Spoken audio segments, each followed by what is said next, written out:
H1B వీసాలపై కత్తిపెట్టింది Trump సర్కార్. జీతాలు రెట్టింపు చేస్తూ కొత్త చట్టం రూపొందించింది. ఇది ఆమోదం పొందితే అమెరికాలోని కంపెనీలు బయట నుంచి ఉద్యోగుల్ని తీసుకోవాలంటే భారీగా జీతాలు ఇవ్వాలి.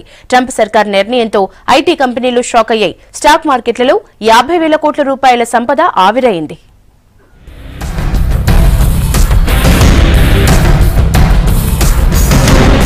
H1B వీసాలతో అమెరికా వెళ్లాలనుకునే వారికి ఇక ఇబ్బందులు తప్పేలా లేవు.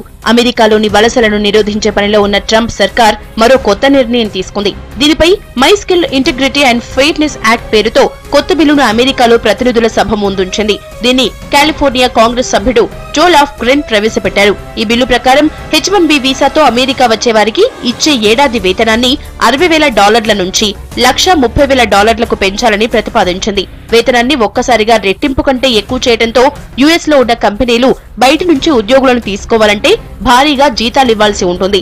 దీనివల్ల అమెరికా నిపుణులకు అవకాశాలు పెరుగుతాయని ట్రంప్ సర్కార్ ప్రకటించింది.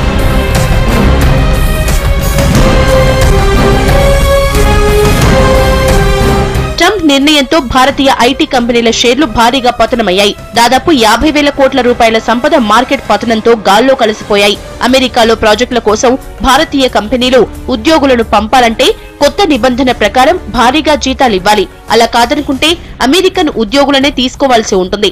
అమెరికా నిబంధనల ప్రకారం వారికి భారీ వేతనాలివ్వాల్సి ఉంటుంది. కాబట్టి కంపెనీలకు మరింత భారం అవుతుందని చెప్తున్నారు. దీంతో ఆదాయం తగ్గిపోతుందని ఐటీ కంపెనీలు తలపట్టుకుంటున్నాయి.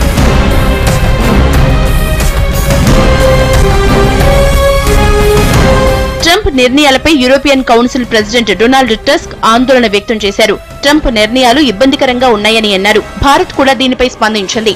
భారతీయ కంపెనీల ఆందోళనను, అభిప్రాయాలను అమెరికా ప్రభుత్వానికి తెలియజేశామన్నారు విదేశాంగ శాఖ ప్రతినిధి వికాస్ స్వరూప్.